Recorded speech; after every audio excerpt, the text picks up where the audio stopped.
Here we're going to go through evaluation of price elasticity of demand. Alright, so we're going to consider certain factors and differences in why it might be problematic or why it's so crucial.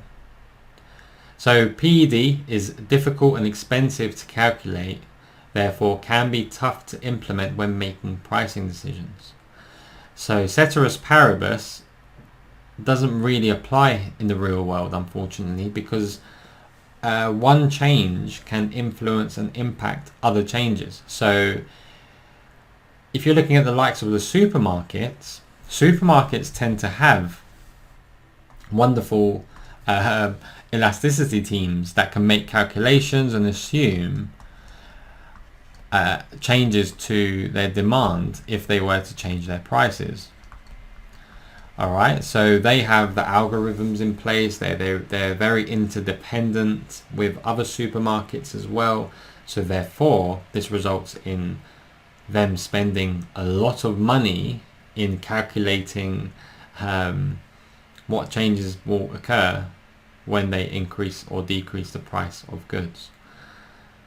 However, for most firms, we can't calculate. It's very difficult to get a pinpoint position on those changes. So it really depends on how easy it will be when we're reviewing and implementing those pricing policies. So supermarkets have elasticity teams, literally. They literally have pricing teams.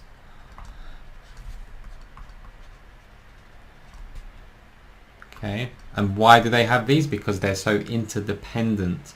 If they change the price of something, a good like milk, for example, because it's milk, it's a standardized good, they need to calculate the change in which will happen if they were to increase the price, because they know that because it's a standardized product, consumers will go and flock to the likes of Sainsbury's and Asda's and Lidl and Aldi.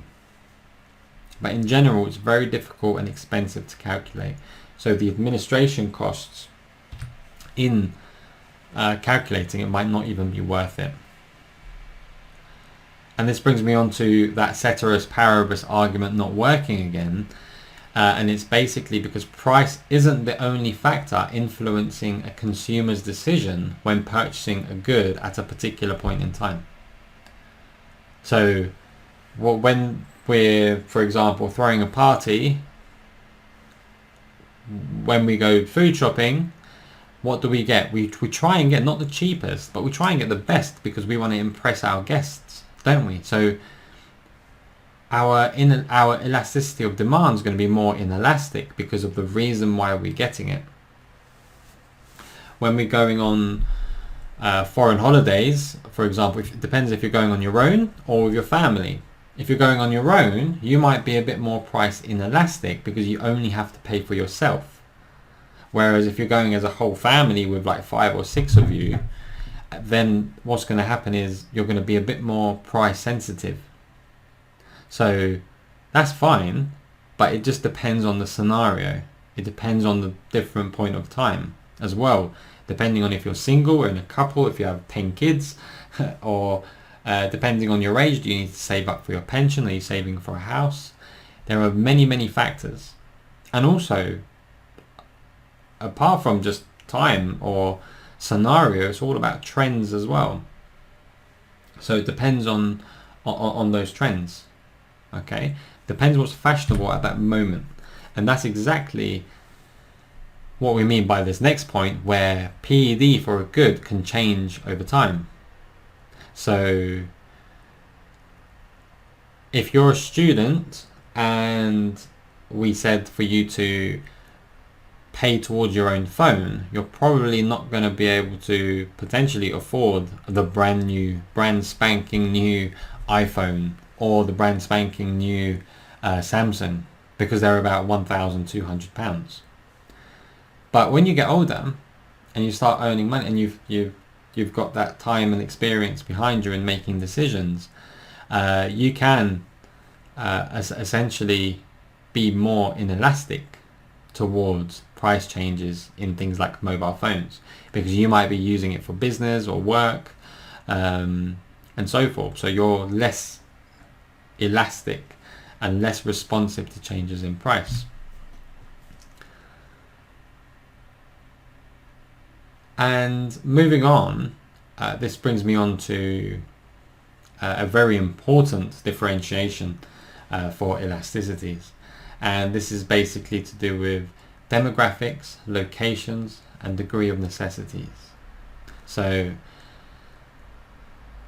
if you're comparing two age groups, as I just did, and you're comparing two different types of families, so different types of social class, or even two different types of cultures, even London versus Yorkshire, or Essex versus Birmingham, the differences in taste and priorities are major, and that's a cultural thing, which is why the UK is great.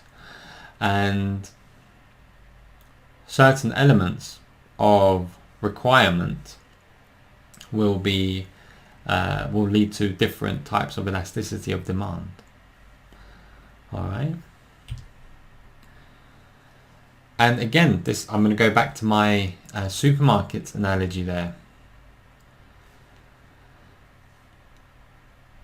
If a supermarket decides to change price and their opposition doesn't, so for example, if the price at Tesco was to go up, and Asda, let's say, stays the same, then customers will go to Asda. So the price elasticity of demand here is very elastic. However, if I was to turn the tables and say Tesco decided to reduce the price, and Asda, what would Asda do? If Tesco decided to reduce, what would your competitors do? And we'll find out when we discuss oligopolies, but Asda would reduce their price, and so would Aldi, so would Lidl, and so would Sainsbury's. So where would the consumers go? The consumers would be confused, and the consumers would just stay where they are, because they're just operating in a market which Tesco have reduced their price, Asda have reduced their price, and therefore they'll just stay put. It depends on how much the price has been reduced. There's going to be a price war now.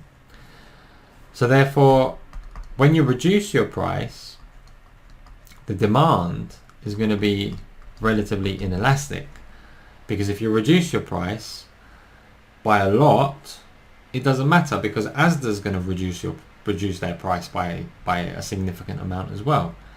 So you're not going to gain any new consumers that way to a great extent. And thus, when you reduce your price, you're more inelastic in certain markets like the supermarket industry. But if you increase your price, you're elastic. So we can't take advantage of PED information all the time, because we're stuck. We can't increase our price because we'll lose out to Asda. And we can't reduce our price because Asda's also reducing their price, and we can't increase our quantity demanded as much as we'd like. So remember, when you're evaluating, you need to go into significant levels of detail and evidence when referring back to PED. So remember, guys and girls, make sure you go into the same level of detail that I do when evaluating.